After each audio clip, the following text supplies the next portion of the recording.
안녕하세요. 오늘도 사연살롱을 찾아주셔서 감사합니다. 저는 결혼하고 1년 반 만에 돌아온 돌싱녀 30대 여성입니다. 저는 남편이 하도 대리효도를 강요해 더는 버티지 못하고 이혼했어요. 남자들이 결혼하면 효자가 되고 못난 놈일수록 자기 마누라한테 대리효도를 강요한다는 말을 듣긴 했는데 그게 제가 될 줄은 꿈에도 몰랐어요. 그리고 결혼하고 난 뒤 연애하면서는 몰랐던 그놈의 진짜 속내를 알게 되고 심지어 제가 극혐 많은 유형의 남자라는 사실을 알았을 때는 그저 이놈에게서 도망가야 한다는 생각밖에 없었는데 제 얼굴에 침 뱉는 일인 걸 알지만 제가 사랑해서 결혼까지 한 그 남자는 정말 최악 중에 최악의 인간이었어요. 그런 인간 말종인 줄도 모르고 평생 검은 머리가 백발이 되도록 함께하자고 혼인서약을 했다니. 저에게 시간을 되돌릴 수 있는 초능력이 있다면 그 순간으로 돌아가 그 결혼을 말리고 싶은 심정인데 어쩌겠나요? 저에겐 그런 초능력이 없고 아니다 싶었을 때는 최대한 빨리 뒤도 돌아보지 않고 남은 인생이라도 구하려 했던 저였는데요. 지금부터 짧지만 강력했던 제 최악의 결혼 생활과 남편이었던 그놈이 어떤 놈이었는지 소개해 보겠습니다. 실컷 욕해 주시고 그런 인간을 알아보지 못했던 저에게도 따끔한 충고해 주세요. 그럼 바로 시작해 볼게요. 그 인간과 저는 소개팅으로 만났어요. 처음 만났을 때부터 서로 호감이 있던 터라 연애 기간은 1년 조금 넘게 했는데 그 길로 결혼을 약속했죠. 결혼하기까지 너무 짧았던 거 아니냐고 생각하시는 분들 많으실 텐데 저희는 1년 내내 별다른 일이 없으면 거의 매일 만났어요. 그리고 서로 말도 잘 통하고 생각하는 가치관도 비슷해 싸울 일도 없었는데 양보다 질이라고 우리는 자주 만나는 통상 사계절을 함께 했으니 결혼을 해도 잘 살 거라는 확신이 있었죠. 하지만 결혼식이 끝나고 남편은 제가 알던 그 사람이 아니었는데요. 그 연애 기간 동안 혼신의 연기를 했던 건지 아니면 이젠 저란 사람은 잡은 물고기라 맞춰줄 필요가 없다고 생각한 건지 남편의 태도가 180도 달라졌는데 처음으로 제가 남편의 변화를 인지한 건 결혼하고 처음 맞이하는 추석 명절이었어요. 결혼 전에는 명절이면 당연히 엄마랑 추석 음식 만들고 연휴 내내 TV 보고 친척들이랑 노는 것이 저의 일이었는데 결혼 후에는 우리 집이 아닌 시댁에 가야 하니 살짝 긴장이 되더라고요. 그리고 그런 긴장감을 안고 시댁에 도착하니 시어머니가 음식 밑준비를 하시느라 분주했는데요. 그때 남편이 기세등등하게 이렇게 말하더라고요. 엄마, 이제 며느리도 있으니까 쉬엄쉬엄 해. 아니다. 이제 엄마는 음식하지 말고 며느리 시켜. 엄마 그동안 명절 음식 혼자 한다고 고생 많이 했지. 이제 고생 끝, 행복 시작이야. 이제부터는 힘든 일, 굳은 일, 젊은 며느리한테 하라고 해. 저는 남편의 말을 듣고 황당해서 제 귀를 의심했어요. 아무리 농담으로 아들이 자기 엄마 기분 좋게 하려고 한 말이라 생각하려 해도 사람을 옆에 두고 저렇게 말을 하다니 저는 깜짝 놀라 눈이 동그래졌어요. 그러자 남편은 저를 향해 찡긋하며 분위기 파악을 하지 못했는데 그래서 저도 어색하게 웃으며 농담하듯 남편한테 그랬어요. 자기야, 무슨 며느리만 일을 해. 그러지 말고 자기도 같이 하자. 자기 원래 똑같이 같이 하는 거 좋아하잖아. 무슨 소리야. 나는 무슨 부엌 일을 해. 그리고 자기가 몰라서 그러는데 우리 집은 원래가 여자들만 부엌 일해. 뭐라고? 자기가 누나가 있는 것도 아니고 여동생이 있는 것도 아닌데 그럼 여자라는 이유로 지금까지 어머님만 명절 준비를 하셨단 말이야? 진짜 다들 너무하다. 사람이 몇인데 우리 어머니 불쌍해서 어떡해? 저는 일부러 남편과 다른 가족들 들으라고 과장해서 말했어요. 그때 시댁이 큰 집이라 일찍 온 친척들도 두세 명 계셨는데 제 말에 시선이 삽시간 남편과 아버님을 향해 쏠렸죠. 그러자 시어머니가 안절부절 못하시며 남편한테 괜찮다고 그만하라고 하셨는데요. 저는 시어머니에게 아니라고 남편 말대로 지금까지 고생하셨으니 방에 들어가 쉬시라고 했어요. 죽이 되든 밥이 되든 저랑 남편이 명절 음식 할 테니 맡겨주시라고 했는데 그때 시어머니와 남편, 시아버님까지 죽을 상을 하고 있더라고요. 거기에서 저는 물러서지 않았어요. 아예 주방으로 들어가 앞치마와 고무장갑을 꺼내 남편한테 입혀주며 설거지부터 하라고 등을 떠밀었고 시아버님께는 재료 좀 칼로 썰어 달라고 했는데 그러면서 저는 가장 어려운 전을 부치겠다고 했죠. 그러자 친척들은 재미난 구경이라도 났다는 듯 남편과 시아버님을 보며 키득거리기 시작하셨는데 그때 시어머니 표정이 살벌했어요. 며느리인 제가 자기들 망신을 시킨다고 생각하신 거죠. 하지만 저는 아랑곳하지 않았는데요.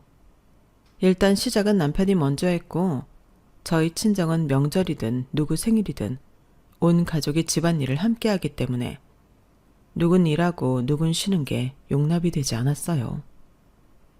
심지어 주방일을 제외하고 집안일은 저희 아빠가 제일 잘하시는데 저보다 6살 어린 남동생도 집안일에 능숙했어요. 저희 엄마가 성년의 날에 동생에게 앞치마를 선물하며 장가가고 싶으면 음식이랑 집안일 배워야 한다고 하셨는데 진짜 장가는 가고 싶은 건지 동생이 곧잘 집안일을 하게 되었죠. 그에 반면 딸인 저는 시집가면 평생 한다고 오히려 쉬엄쉬엄 하라고 나름 대접을 받고 살았는데 결혼하자마자 남의 집 무수리가 되게 생겼으니 저도 모르게 짜증이 나더라고요. 그리고 잘못된 관습은 내 손으로 바꿔야겠다고 생각했는데 시어머니가 더 싫어하시더라고요. 아니, 그동안 혼자만 일하신 거 이제 와서 며느리가 바꿔주겠다고 하는 건데 정작 시어머니가 그럴 필요 없다고 제가 남편한테 입혀준 앞치마를 벗기시는데 답답하더군요. 그리고 시어머니는 그 앞치마를 저를 주시며 힘든 거 안 시킬 테니 따라 들어오라고 하는데요. 저는 죄송하다고 남편이랑 같이 하겠다고 물귀신처럼 남편을 물고 늘어졌어요. 그러자 남편도 다른 친척들 보는 눈이 있어 그런가 버티지 못하고 알겠다고 같이 하자고 주방으로 들어왔고 시아버님과 아주버님은 자기 일 아니라는 듯 거실에서 다른 친척들과 함께 TV를 보고 있는데 점점 남편의 입이 튀어나오더군요. 아니, 자기가 먼저 도발했는데 왜 자꾸 저한테 눈치를 주는 건지. 저는 남편이 째려볼 때마다 똑같이 눈을 치켜뜨며 물러서지 않았죠.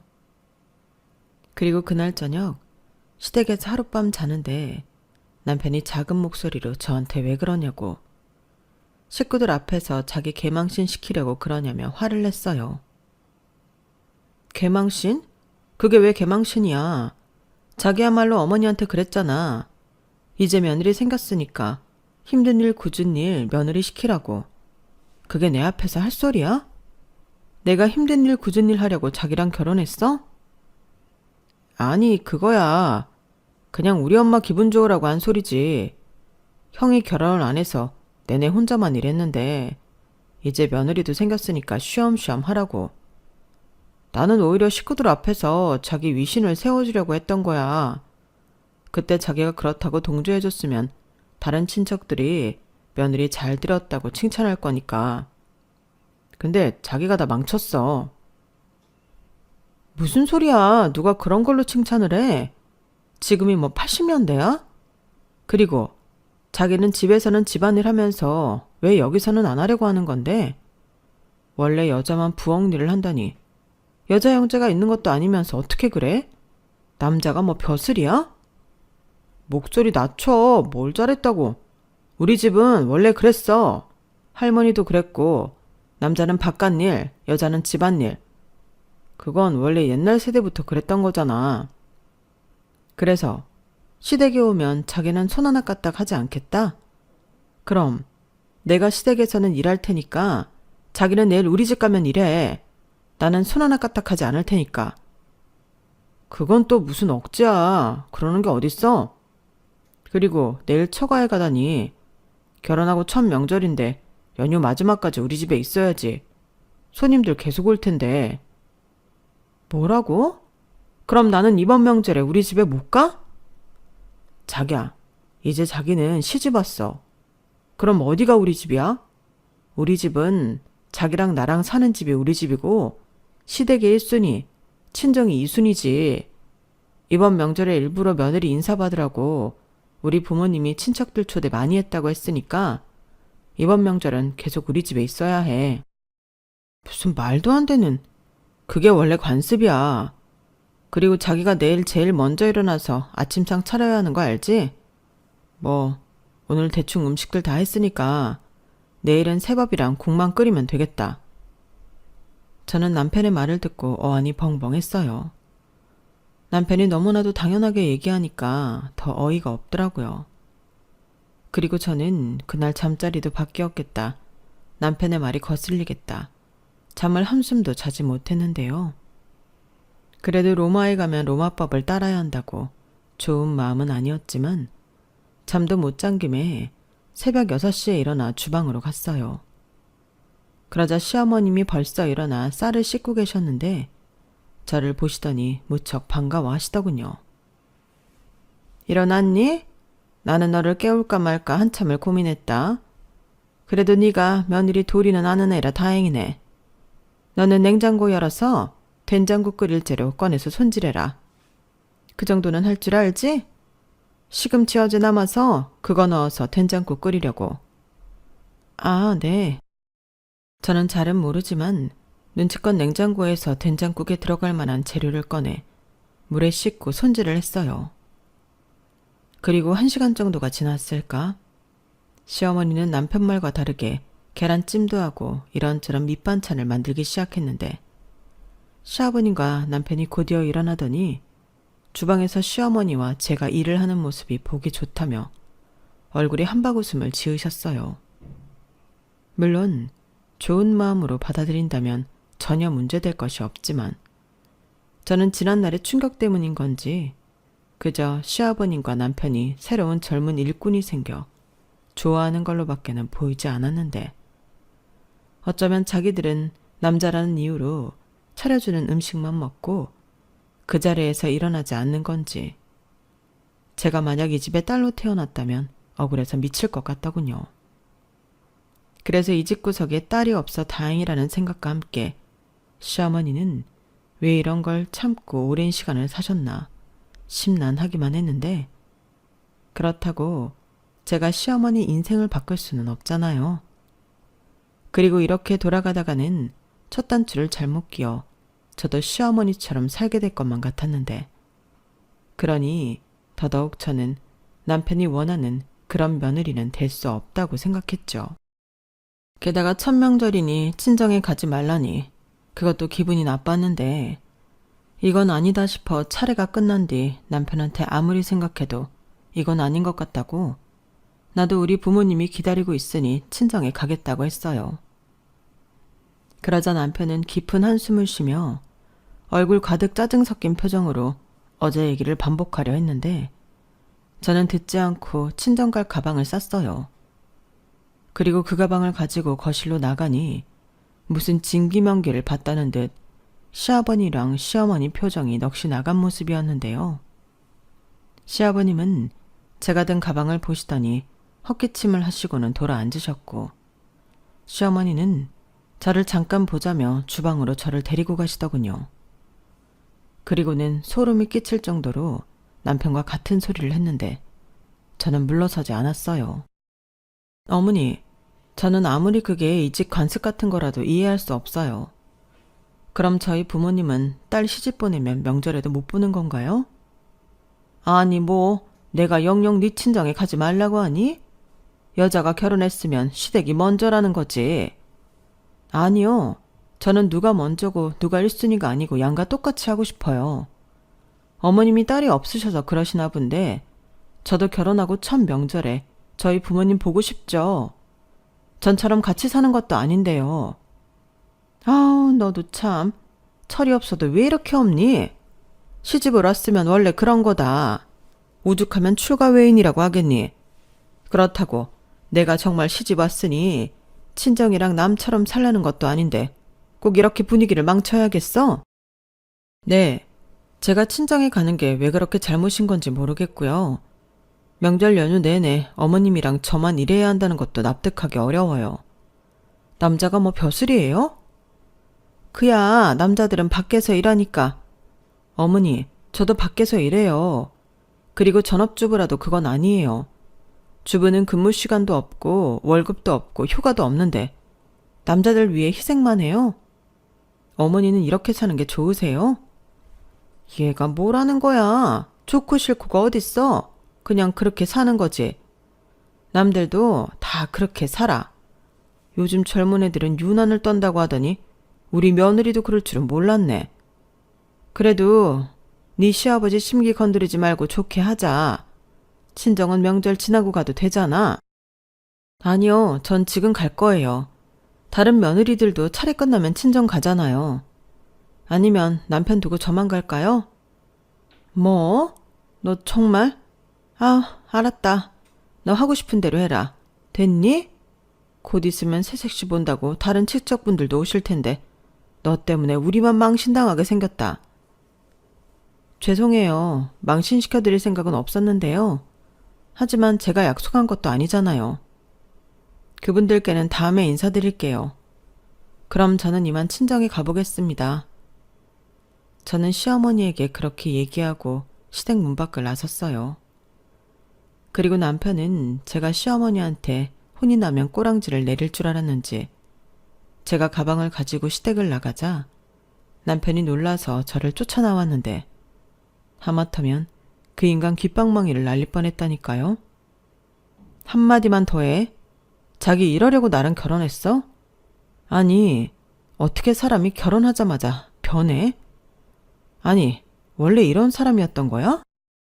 자기야, 나야말로 할 소리다. 자기 이렇게 경우 없는 사람이었니? 예의, 도리 이런 거 몰라? 누가 보면 나랑 우리 가족들이 억지 부리는 줄 알겠다. 자기 여기 시집 왔잖아.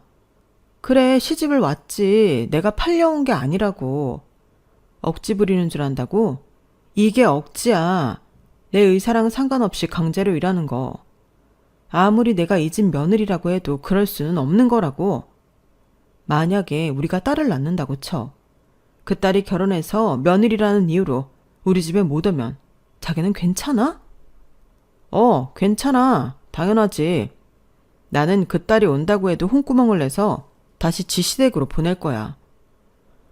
와, 진짜 말이 안 통한다. 나는 싫어.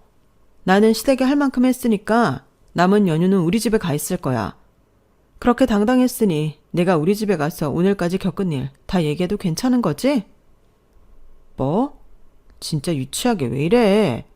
뭐 일러 바치기라도 하겠다는 거야? 그래. 너무 기가 막혀서 나도 가서 하소연이라도 하려고 한다. 왜? 뭐가 잘못됐어? 저는 당시 너무 악에 받쳐 시댁 대문 앞에서 소리를 질렀어요.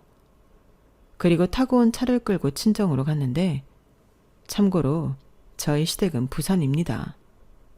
타고 온 차도 제 차였고 남편은 원래 차가 없었어요. 그리고 남편 회사가 주차 공간이 없어서 차를 끌고 다니려면 다른 곳에 월주차 계약을 해야 했는데요. 그래서 신혼집 구할 때 일부러 남편의 편의를 많이 봐줬어요. 저는 원래부터 친정 부모님과 함께 살고 있었기에 일산에서 출퇴근을 했고 회사에서도 주차 공간이 있었기 때문에 결혼하면서도 제 차를 그대로 가지고 왔죠. 그러니까 제 차가 가족차가 되었는데 남편은 제가 차를 가지고 올라가 버리니 화가 단단히 났어요. 운전하고 가는 내내 핸드폰 속 내비게이션도 제대로 보지 못할 만큼 전화가 계속 울렸는데 저는 그러면 그럴수록 그 전화를 받지 않았어요. 그리고 친정에 도착했는데 그때부터는 이 인간이 전화를 하지 않더라고요. 아마도 제가 혼자가 아니라 친정 식구들이랑 같이 있을 거라고 생각해 전화를 하지 않은 것 같았는데 그때부턴 생각이 참 많았어요. 누구보다 의식이 깨어있는 사람이라고 생각했던 남편이 저렇게 구시대적인 사람이었다기 사기 결혼을 당한 기분이었는데 누가 결혼하라고 떠민 것도 아닌 제 선택으로 한 결혼인지라 솔직히 너무 쪽팔렸어요. 그러면 그렇지. 그렇게 번갯불에 콩 구워 먹듯이 한 결혼이 제대로 된 결혼이겠어? 이런 소리를 들을 것 같았는데요. 그도 그럴 게 결혼한 지 얼마 되지 않아 이런 일을 겪다 보니 그런 세간의 눈길도 의식이 되더라고요. 그리고 저의 잘못으로 저희 가족 역시 곤란을 겪을까봐 힘들었는데 그러니 이러한저런 원망이 모두 남편에게로 향했죠. 그리고 차가 없는 남편놈은 연휴 마지막 날에 겨우 표를 구해 집으로 올라왔다며 손에는 자기 집에서 싸준 음식을 바리바리 들고 왔는데 남편은 어떻게 자기랑 자기 가족에게 이럴 수 있냐며 자기가 얼마나 고생했는지 아냐고 화를 냈어요. 저 역시 이때를 기다렸기 때문에 지지 않고 화를 냈죠. 이럴 거면 명절에 각자 집에 가자고 제가 먼저 얘기했는데 남편이 세상 천지 며느리가 시댁에 가지 않는 명절이 어딨냐며 저를 못 배운 사람이라고 했는데 정말 기가 막혔어요. 제가 타임머신을 타고 조선시대에 살고 있나 착각할 정도였다니까요. 그리고 그 이후 남편의 말은 더 기가 막혔는데 제가 시집가서 첫 명절을 망쳤으니 자기 집에 전화해서 죄송하다고 말을 하라고 했는데 그러면서 덧붙이길 저더러 시부모님과 남편을 존경하는 자세를 갖추라고 하더군요. 그 말을 듣는데 진심으로 너무 웃겨서 물을 먹다가 그 인간 얼굴에 정확하게 뿜었어요. 존경하는 자세를 갖추라니 자기가 뭐 선생님인가요? 그래서 저는 말 같지 않은 소리 그만하라고 더 큰 소리를 쳤어요. 자꾸 이러면 나도 곤란해. 어차피 몇 달 살지도 않았는데 이혼하고 싶어서 그래? 왜? 결혼했으니까 다 끝난 줄 알고 본색을 드러내는 거야? 아니, 어디까지 실망시킬 건데? 정말 이혼 서류에 도장 찍어야 끝나는 일인 거야? 뭐? 이혼? 아니, 어떻게 된 게 여자 입에서 먼저 이혼 소리가 나오지? 결혼이 무슨 애들 장난이야? 장난이었으면 내가 이러고 있지도 않지. 나는 지금 사기 결혼 당한 기분이야. 내가 지금 무슨 심정으로 참고 있는 줄 알기나 해? 아니, 애당초 이런 사람이면 결혼 전에 나한테 말을 했어야지. 결혼하면 무조건 시댁이 1순위라고. 왜? 그때는 아닌 척하고 있더니 결혼하자마자 이러는 거야? 내가 만만해? 전날은 저희 부부가 처음으로 부부싸움을 한 날이었어요. 아니, 연애 기간에도 제대로 된 싸움을 한 적이 없으니 최초의 싸움이라고 해도 될 것 같은데 저는 그날 분명히 말했어요. 저랑 헤어지지 않고 살 거면 다음 명절에는 친정에 먼저 가자고 했는데 이번처럼 시댁에 갔다가 친정에 간다고 하면 발목이 잡힐 것을 우려해 아예 처음부터 친정을 먼저 가야겠다고 생각했어요. 그리고 친정 식구들에게 말해 남편한테도 똑같이 지 집에 못 가게 붙들어 보고 싶은 마음이 있었는데 눈에는 눈, 이에는 이라고 똑같이 느끼게 해주고 싶었어요. 하지만 남편은 제 말에 콧방귀만 낄 뿐 아무런 대꾸도 하지 않았고 저는 남편에게 약속을 받지 않는 한 정말로 이혼 생각을 하고 있었는데요. 이혼을 할 때 하더라도 다음 명절까지는 기다렸다가 하고 싶었어요. 그래서 세상 아무렇지 않다는 듯 평소처럼 똑같이 일상생활을 하기 시작했는데 남편도 스리슬쩍 명절 일을 잊은 듯 저에게 치근덕거리기 시작했어요. 하지만 그 어떤 약속도 받아내지 못했는데 제가 그걸 허락할 리가 없었고 저는 틈을 보이지 않았는데요. 자기도 자존심은 있는지 몇 번 거절당하고는 저를 건드리지 않았어요. 그리고 기다렸던 다음 명절인 설날이 되었는데 그때도 남편은 아무렇지도 않게 도를 넘더군요. 이번 설에는 집에서 음식을 좀 해서 갈까? 그럼 엄마랑 아빠가 엄청 좋아하실 텐데. 우리 아빠는 갈비찜을 좋아하니까 갈비 사다 양념에 재서 가고 전도 자기가 부쳐서 가자. 그러면 우리 집에 가서는 데워서 먹기만 하면 되잖아. 전도 너무 많이 하지 말고 고추전이랑 동태, 깻잎, 동그랑땡, 또 뭐 있지? 아, 버섯이랑 고추전 정도만 하고 갈 때 과일도 좀 사가야겠다. 라고 자기 혼자 명절 계획을 세우고 있었는데 그 말을 듣는데 기가 막혔어요. 아니, 자기가 할 것도 아니면서 아주 친절하게 제가 할 일을 자기가 계획을 세우더라고요.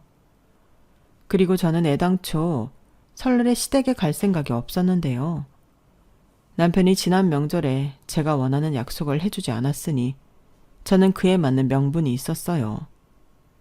그래서 친정에도 명절 첫날부터 혼자 갈 거라고 미리부터 얘기를 해놓았는데 저희 엄마는 싸웠냐고 물어보더니 제가 자초지종을 이야기하자 알겠다고 제 마음을 알아주셨어요.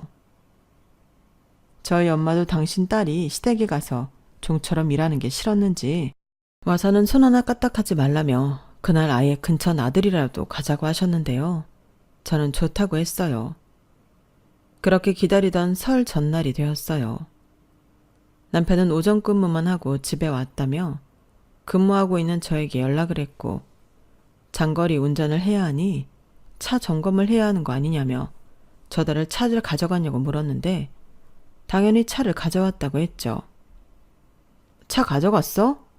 내가 아침에 차는 두고 가라고 했는데 자기 못 들었구나. 그럼 자기가 차량 점검받고 와. 아니, 오늘 같은 날은 휴가를 좀 썼어야 하는 거 아닌가? 자기 음식도 하려면 바쁠 텐데 장은 봤어? 장을 왜 봐? 그리고 나 오늘 늦어. 내일부터 연휴라 일 못하는데 미리 끝내놔야 할 게 좀 있어서. 뭐? 아니, 내일 아침 일찍 부산집에 가야 하는데 뭐 얼마나 늦게 온다는 건데? 그럼 명절 음식은? 그런 생각이었으면 더 미리부터 준비를 해놨어야지. 그니까 내가 왜 그걸 준비해야 하냐고. 자기 잊었어? 지난 명절에 내가 앞으로는 우리 집 먼저 가겠다고 했잖아. 뭐? 지금 그게 무슨 말이야? 나랑 장난해? 며느리가 시댁이 아니라 친정이 먼저 가겠다고? 그게 어느 나라 법도야? 법도? 그럼 거꾸로 며느리는 무조건 시댁을 1순위로 해야 한다는 법도는 어디 있는 건데? 어디 있긴 다들 그렇게 살잖아. 그러니 시집을 간다고 하지. 자기는 우리 집에 온 우리 집 식구야. 그럼 누굴 먼저 챙겨야 하는 거야? 아니, 내가 이런 것까지 알려줘야 해? 웃기고 앉아있네. 식구? 내가 정말 식구가 맞아? 자기는 식구 밥 해주는 식모 아니고? 무슨 말을. 아니, 왜 잘 지내다가 명절만 되면 난리인 건데. 시집 왔으면 며느리 도리하는 건 당연하잖아. 며느리 도리? 그럼 자기는 지난 명절에 사위도리 했어? 그야 자기가 차를 가져가 버렸는데 내가 어떻게 사위 노릇을 해? 그리고 그때는 결혼하고 첫 명절이라. 닥쳐. 그놈의 첫 명절. 왜? 이젠 첫 설날이니까 식구들 세배하러 더 많이 오겠네. 그럼 나는 또 우리 집에 못 가는 거야? 그야 전에는 자기가 멋대로 가버렸잖아. 그때 오셔서 허탕치고 가신 분들도 계시고. 자기 말대로 설날이라 세배도 받으러 더 많은 분들이 오시지. 그럼 자기가 그건 그거대로 신경을 쓰고 있어야 하는 거 아니야? 나는 너무 당연한 걸. 자기가 질색팔색을 하니까 너무 힘들다. 너무 당연하다고? 세상에 당연한 건 하나도 없어. 아니, 조선시대에서 타임머신 타고 온 거야? 뭐야?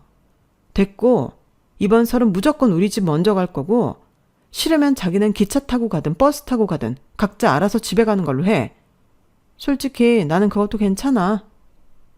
뭐라고? 지금 나랑 장난해? 남편은 제가 앞으로 명절에 각자 집에 가는 걸로 하자고 하자 눈을 부라리며 화를 냈어요. 그러면서 자기 체면은 생각하지 않냐며 자기는 여자랑 다르다는 헛소리를 했는데 저는 무시해버렸죠. 그리고 생각해보니 결혼 전 그 인간이 저에게 보여줬던 남녀 평등에 관한 생각은 남녀가 공평하다는 생각이 아닌 자기가 남자라고 돈을 더 내거나 여자한테 무언가를 해주기 싫어서 그럴싸하게 자기 이미지를 포장한 거였는데 그냥 쪼잔한 놈이었던 거죠. 게다가 요즘 세상에 남녀가 평등한데 자기는 제 경력이 너무 아깝다며 아이가 생겨도 최대한 일을 할 수 있도록 도와주겠다고 했는데 남녀 평등은 개뿔. 그것도 제가 결혼하고 애 핑계로 일을 그만둘까 염려되어 약을 친 거였어요. 그렇게 그 인간의 민낯을 보게 되었는데 이건 명백한 사기 결혼이었고 제가 이 이야기까지 하려고 하니 벌써 남편은 성질이 나서 전화를 끊어버린 후였어요.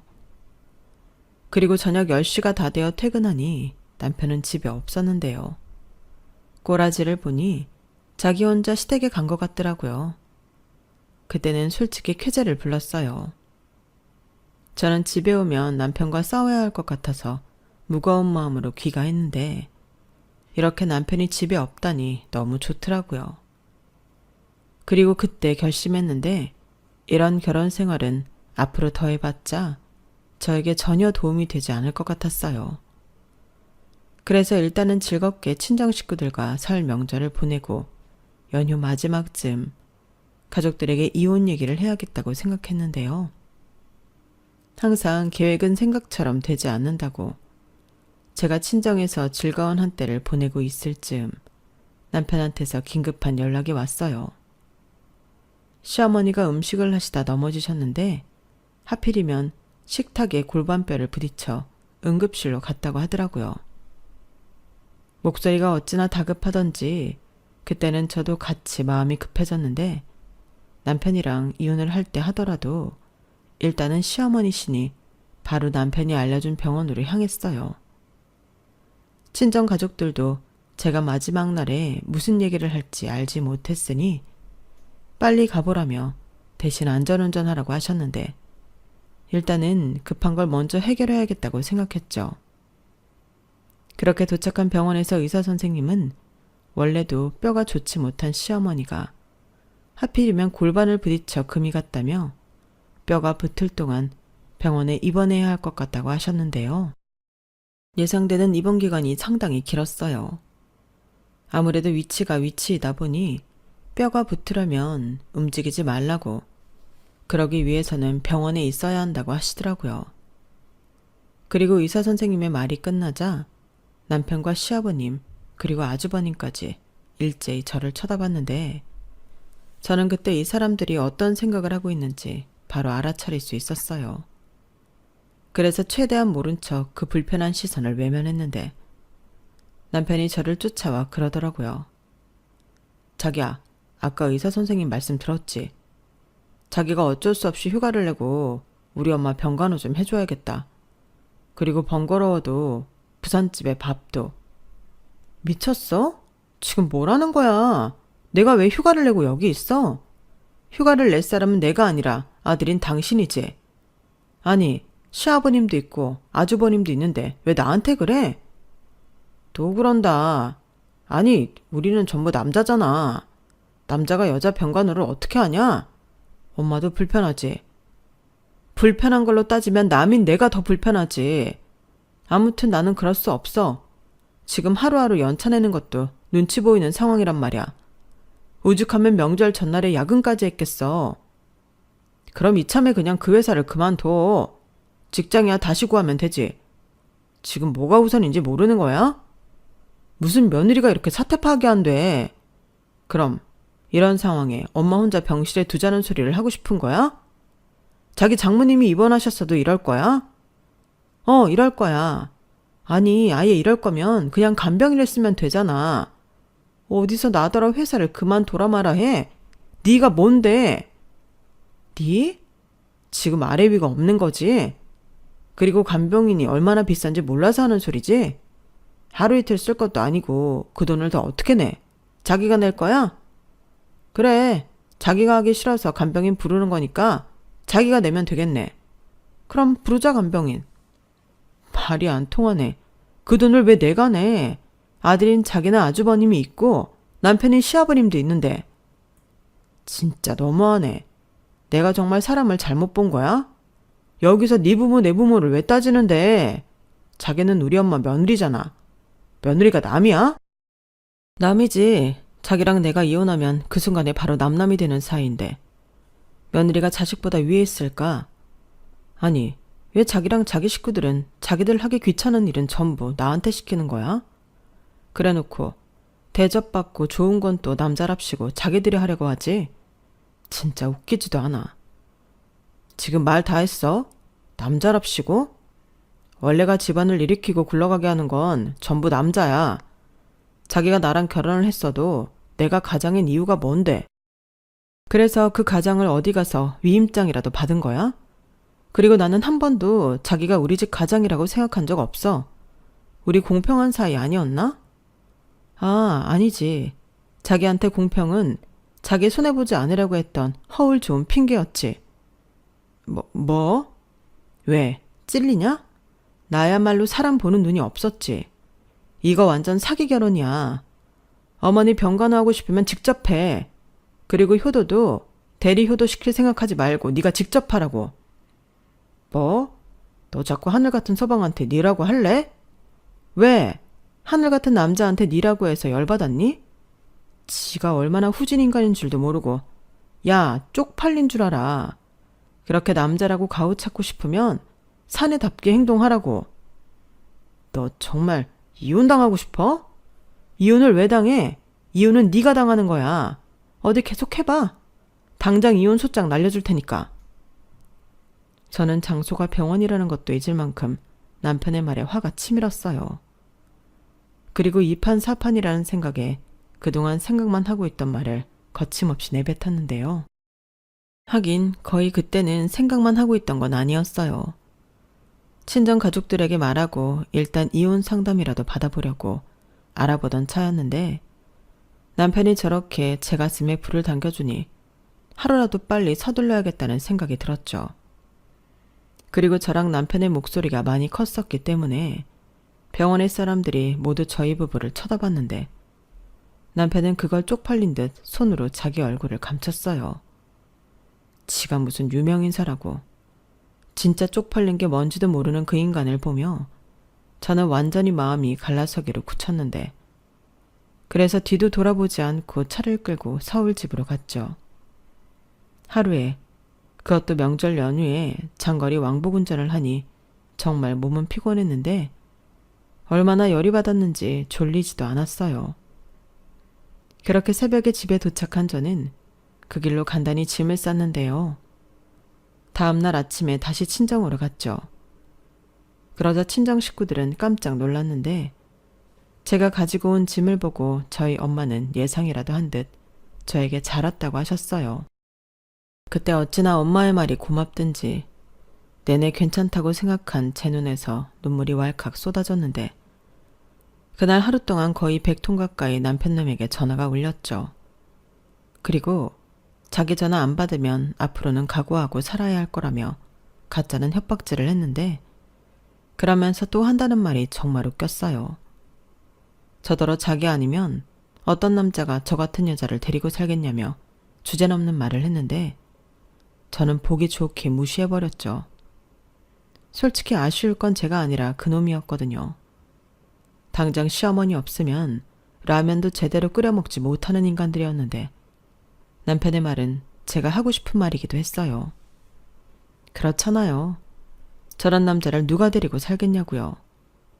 일단 저부터도 버리고 싶은 남자인데 저 인간은 자기 주제를 몰라도 너무 모르는 게 안타까울 지경이었어요. 그리고 어차피 헤어질 건데 망설일 이유도 없었는데요. 그래서 친정 가족들에게 이혼 의사를 밝히고 남동생 선배가 잘 아는 변호사가 있다고 해서 이혼 상담까지 받았어요. 저희가 정확히 반반 결혼을 한 터라 이혼이 아주 쉽다고 하더라고요. 게다가 아이도 없고 혼인기간도 짧으니 그냥 가지고 온 거 그대로 가지고 헤어지면 된다고 했는데요. 저는 일단 알겠다고 했어요. 그런데 변호사님이 제일 좋은 건 역시 합의 이혼이라며 소송을 가면 시간도 많이 걸리고 비용도 많이 든다고 했는데 그래서 마지막으로 남편과 합의 이혼에 대한 이야기를 나눠볼 생각이었죠. 물론 그 인간이 순순하게 이혼 서류에 도장을 찍을 것 같진 않았지만 일단 해보려고 마음을 먹고 있는데 그렇게 이것저것 알아보고 준비하는 시간이 길어져 보름 정도가 눈 깜빡할 사이에 지나갔는데 회사 일도 바쁘다 보니 정말 정신이 하나도 없었어요. 더욱이 친정에서 출퇴근을 하다 보니 시간이 더 없었는데 그러는 사이 남편이 간병인비가 아까워 휴가를 내고 시어머니 병간호를 하고 있다는 사실을 알게 되었죠. 아주버님이 핸드폰 대리점을 하고 있는데 뺀질거리기는 남편보다 더해서 남편한테 모두 떠넘긴 것 같았어요. 그러니까 자기 식구들한테는 온갖 호구짓을 다 당하면서 저한테만 큰 소리 치던 게 제 남편이었는데 지도 보름 정도 생고생을 하다 보니 제가 많이 아쉬워진 것 같았는데 그때 가뜩이나 바빠 죽겠는데 모르는 번호로 전화가 연거푸 걸려오더라고요. 그래서 저는 업무 전화가 오는 줄 알고 전화를 받았고 핸드폰 너머 들리는 남편 목소리에 저절로 얼굴이 구겨졌는데 남편이 다 죽어가는 목소리로 저랑 통화하고 싶어서 간호사님에게 부탁을 했다며 저에게 무조건 잘못했다고 빌기 시작했어요. 나 정말 반성 많이 했어. 그래, 자기 입장에서는 불쾌할 수 있지. 자기가 우리 집 며느리 되려고 나랑 결혼한 게 아닌데 내가 너무 과했어. 우리 엄마도 너 같은 아들보다 며느리가 100번 1000번 좋다며 나더러 꼴 보기 싫대. 자기야, 내가 정말 잘못했어. 내가 어리석은 남편이었다. 왜 이래 갑자기? 이건 또 무슨 수작인데? 수작 아니야. 나 자기 그렇게 가고 생각 정말 많이 했거든. 그리고 내가 간병을 해보니까 이런 걸 자기한테 시키려고 했다니. 내가 너무 후진 사람 같고 앞으로 잘해야겠다는 생각밖에는 들지 않아. 앞으로는 무조건 자기한테 먼저 의사를 묻고 자기 생각 존중할게. 그러니까 자기야, 우리 화해하자. 일단은 다 떠나서 오랫동안 자기를 못 봤더니 너무 보고 싶어. 그런데 내가 엄마를 두고 갈 수 없으니 자기가 한번 병문안 온다고 생각하고 나 보러 와주면 안 돼? 나한테도 기회를 줘. 진짜 앞으로는 자기가 바라는 남편이 돼볼게. 지금 생각하면 저 말도 진정성을 살펴야 했는데 저는 그때 남편의 기가 팍 죽은 목소리에 희망을 느꼈어요. 그리고 남편이 진심으로 사과를 하는 거면 기회를 한번 줘볼까? 그런 생각을 했었는데 그래서 어찌됐든 한 번은 시어머니도 어쩌고 계시나 볼 겸 부산병원을 가보자 마음먹었죠. 그래서 금요일 퇴근하고 간단하게 도시락을 싸서 다음날 아침 일찍 출발했는데요. 남편이 제가 싼 김밥이랑 제육볶음이 너무 먹고 싶다고 했거든요. 지금 생각하면 그걸 싸간 저도 등신인데 빈손으로 가기도 그렇고 해서 간단하게 준비를 해봤어요. 그리고 생각보다 일찍 부산병원에 도착했는데 남편의 몰골을 보니 기분이 좀 그렇긴 하더라고요. 다크서클은 턱 밑까지 내려온 듯 안색이 좋지 않았는데 누가 보면 시어머니가 아닌 남편이 병자인 줄 알겠더라고요. 그런데 병실에서 저를 본 시어머니는 제가 생각했던 것과 다른 반응이었는데요. 글쎄 저더러 이제라도 마음 고쳐먹고 내려와서 다행이라고 하셨어요. 그러면서 또 하신다는 말이 다른 여자들은 딸이나 며느리가 병간호를 해주는데 당신만 아들이 병간호를 해줬다며 투정을 부리기 시작하셨는데 어라? 그때부터 뭔가 쎄한 기분이 들었어요. 그리고 남편은 제가 주지도 않았는데 제가 싸간 도시락을 펼쳐서는 걸신이라도 들린 듯 허겁지겁 김밥과 제육볶음을 먹기 시작하는데 딱 며칠 굶은 거지 같았고 그 모습을 보던 시어머니는 자기 아들이 너무 불쌍하다며 제 등짝을 퍽 하고 치셨어요. 저거 봐라. 너는 네 남편을 저렇게 두고 싶니? 어떻게 네가 아니라 네 남편이 병간호를 시켜. 하긴 천명절에 귀한 내 아들한테 설거지 시킬 때부터 알아봤다. 어머니. 아우, 아파라. 내가 움직이면 안 되는데. 아들 고생시키는 거 싫어서 참고 지냈어. 화장실 문제도 그렇고 씻는 것도 그렇고 어떻게 아들을 시키니? 이제라도 와서 하는 말이지만 너 그러면 안 되는 거야. 너는 며느리잖아. 나 참 기가 막혀서 이놈의 집구석은 정말 며느리가 무슨 봉이라도 되는 줄 착각하는 집안이었는데요. 그때였어요. 연신 개걸스럽게 식사를 하던 남편이 갑자기 저에게 차키를 달라고 했는데 제가 왜 차키를 달라고 하냐 물으니 남편이 그러더군요. 왜긴 이제 선수 교체해야지. 내가 먼저 보름 동안 우리 엄마 병간호 했으니까 자기는 우리 엄마 퇴원할 때까지 여기 있어. 나 이제 쓸 휴가도 없는 거 알아? 그래도 우리 엄마 퇴원할 땐 내가 다시 여기 내려올 테니까 걱정하지 말고 이제는 자기가 좀 수고해. 어때? 공평하지? 공평? 공평 같은 소리 하네. 일하려고 나한테 그딴 쇼를 한 거야? 잘못했다며. 앞으로는 내 의사 존중하고 내가 바라는 남편이 되겠다며? 그래, 그럴 거야. 누가 안 한대? 지금부터 그러는 거지? 됐다. 역시 이래서 사람은 고쳐 쓰는 게 아닌데 내가 또 멍청했네. 됐고 우리 이혼하자. 이혼? 너는 그게 무기지? 그래, 그렇게 하고 싶으면 하자. 나도 다 알아봤어. 근데 이혼하면 네가 더 큰일이던데. 며느리가 시어머니 병간호 하기 싫어서 이혼을 하겠다고 하다니. 가정 파탄의 원인은 내가 아닌 자기한테 있어. 너는 그건 알고 떠드는 거야? 저는 남편의 말 같지도 않은 소리에 헛웃음이 터져나왔어요. 아니, 어디서 어떻게 알아봤는지 모르지만 저는 변호사 사무실에 가서 알아봤는데 그딴 소리는 처음이었거든요. 그런데 남편은 기세등등해서는 이혼의 책임이 저한테 있기 때문에 자기가 소송을 걸어서 제가 가진 재산을 모두 뺏어오겠다며 말 같지 않은 소리를 했어요. 뭐? 소송? 그런 소리는 어디서 들었어? 변호사라도 만나보고 하는 소리야? 나도 변호사 만나봤는데 그런 소리는 전혀 하지 않던걸? 뭐? 변호사를 만났다고? 그래. 내가 뭐 그냥 하는 소리였는 줄 알아? 근데 어디서 알아봤냐고.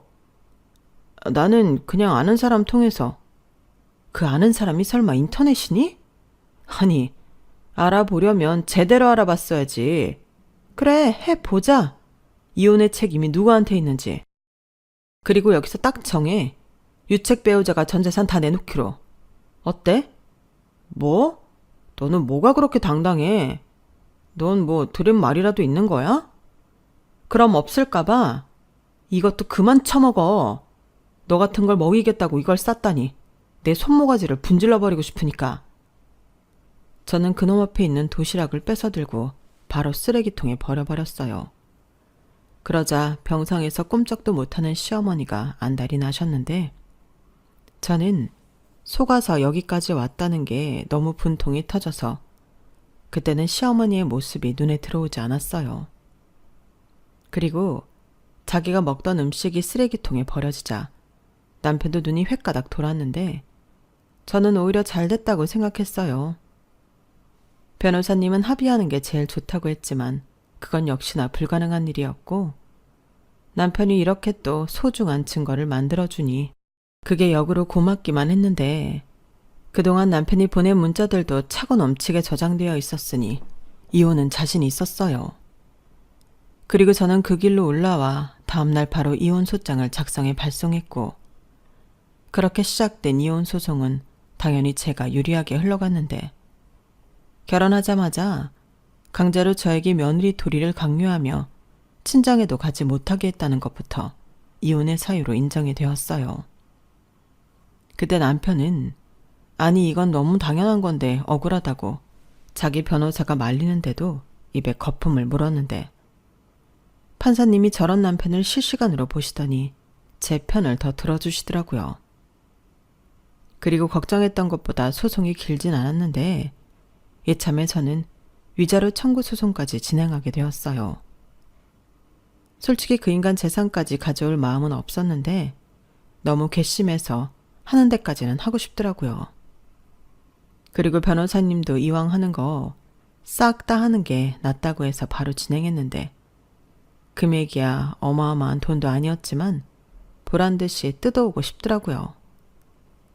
그리고 그놈은 자기가 생각한 것과 현실이 다르다는 걸 그제야 알았는지 저를 찾아와 비굴하게 같이 산 정도 있으니 위자료는 안 받는 걸로 해주면 안 되겠냐고 했는데요. 그 모습을 보니 더 악착같이 받아내고 싶어졌죠. 생각해보니 그놈이 결혼 전부터 가지고 왔던 신용대출 빚도 있으니 제가 그놈의 전 재산을 모두 가져온 것과 다르지 않게 되었더라고요. 그리고 그 사실을 알고 어찌나 고소하던지. 그렇게 지 돈 다 뺏긴 그놈은 저더러 독한 년이라며 애당초 돈 뺏으려 제가 자기한테 접근한 거 아니냐는 망언을 했는데요. 진짜 어이가 없더라고요. 아니, 지가 무슨 재벌 2세 3세라고 그런 말을 하는 건지 웃기지도 않았는데 그때 제가 계속 그러면 모욕죄까지 더해 회사에도 소문내주겠다고 친절하게 말해줬죠. 그러자 그 인간이 바로 꼬랑지를 내렸는데 아마도 자기 체면이 목숨처럼 중요한 인간이라 제가 한 말이 더 무섭게 느껴졌을 겁니다. 원래 그런 놈이거든요. 그리고 그렇게 그놈을 빈털터리로 만드니 결혼 생활 내내 답답했던 속이 뻥 하고 뚫리는 것 같았는데요. 본인은 아니었지만 이혼하고 마음고생한 목까지 재산 분할에 성공해 저는 다시 자유로운 싱글로 돌아왔어요. 자유라는 게 평상시 갖고 있을 때는 몰랐는데 누군가 억누리라고 하니 엄청 억울하다는 걸 새삼스레 깨달았어요. 그리고 다시 되찾은 소중한 자유인 만큼 앞으로의 제 인생을 더 멋지고 신나게 살아갈 예정인데요. 너무 짧은 결혼 생활이라 이런 사연을 쓴다는 게 조금 부끄럽지만 제 사연을 들어주신 고마운 여러분들 앞에서 약속하고 싶었어요. 이젠 이혼은 흠이 아닌 선택이잖아요. 아니다 싶으면 빨리 손절해야죠. 그리고 시대에 어울리지 않게 남자로 태어난 것이 벼슬인 줄 아는 그 인간들과 그 집구석이 앞으로 평생 시집오는 며느리 없이 자기들끼리 지지고 볶고 살았으면 하는데요. 부디 미혼 여성분들은 저런 집구석을 조심하시기 바랍니다. 이상 제 이혼 사연은 여기까지였어요. 지금까지 제 사연 들어주셔서 감사드리고요. 저는 앞으로 쭉 씩씩하고 당당하게 저만의 꽃길 인생을 살아가겠습니다. 행복하세요. 안녕히 계세요. 여러분, 사연 댓글에 응원과 현명한 조언 부탁드려요. 좋아요와 구독은 저에게 큰 힘이 됩니다. 오늘도 좋은 일 가득하세요.